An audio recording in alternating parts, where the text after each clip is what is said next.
मित्रांनो नमस्कार. ओरिजिनलवाला फार्ममध्ये आपले स्वागत आहे. आज आपण देशी कोंबडी पालन या टॉपिकवर बोलणार आहोत. आज तुम्हाला थोडी माहिती सांगणार आहे मित्रांनो, पण सविस्तर सांगणार आहे. बघा, शेतकऱ्यांचे घर म्हटलं की पशुसंगोपन आलेच. त्यामध्ये गाय असेल, म्हशी असेल किंवा शेळीपालन असेल आणि कुक्कुटपालन हे शेतीला पूरक व्यवसाय असतात. कुक्कुटपालन हा व्यवसाय कमी खर्चामध्ये कमी जागेमध्ये करू शकतो. त्यामध्ये ब्रॉयलरपेक्षा गावरान कुक्कुटपालन किंवा परसातील कुक्कुटपालन हा छोट्या शेतकऱ्यांना नियमित उत्पन्न मिळवून देणारा अंडी उत्पादन हा छोटा जोडधंदा असतो. बघा, ब्रॉयलर फार्ममध्ये जास्त खर्च असतो. गावरान कोंबडी पालनमध्ये किंवा कुक्कुटपालनामध्ये कमी खर्च येतो.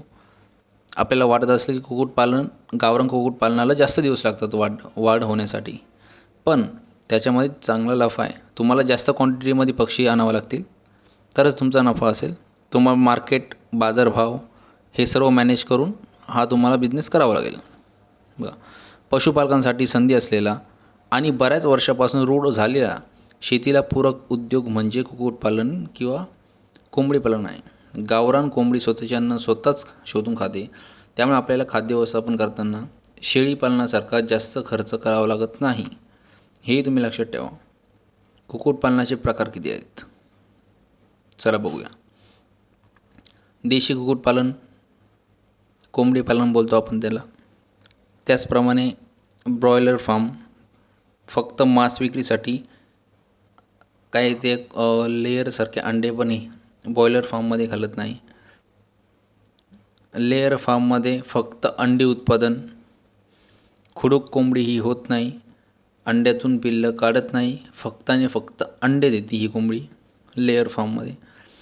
कुक्कुटपालन व्यवसाय चला बघूया. कमी जागेत करता येणारा व्यवसाय आहे. रोजगार उपलब्ध करून देण्यासाठी कुक्कुटपालन हा एक चांगला पर्याय आहे. कुक्कुटपालन हा शेतीला पूरक व्यवसाय म्हणून करावा मित्रांनो. हा एक चांगला व्यवसाय आहे. या व्यवसायात कमी खर्च येतो, कमी वेळात जास्त उत्पन्न मिळते. कुक्कुटपालन व्यवसायामध्ये चांगलं उत्पन्न मिळते. कुक्कुटपालनासाठी आवश्यक गोष्टी कोणत्या आहे चला बघूया. पक्ष्यांसाठी योग्य जागा आणि हवामान असणे गरजेचे आहे.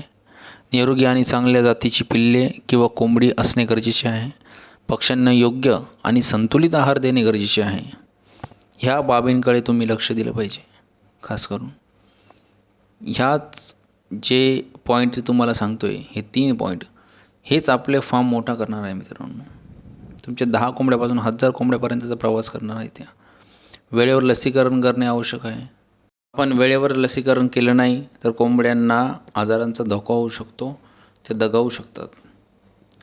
बघा, कुक्कुटपालन व्यवसायातील आव्हान. कुक्कुटपालन व्यवसाय करताना काही आव्हाने येऊ शकतात. कोंबड्याची रोगप्रतिकारशक्ती कमी असेल तर विविध आजारांचा धोका असतो, त्याचा सामना आपल्याला करावा लागू शकतो. बाजारातील स्पर्धेमुळे कधीकधी कमी भावात विक्री होते, परंतु योग्य व्यवस्थापन नियोजन केले तर त्यालाही आपण मात देऊ शकतो.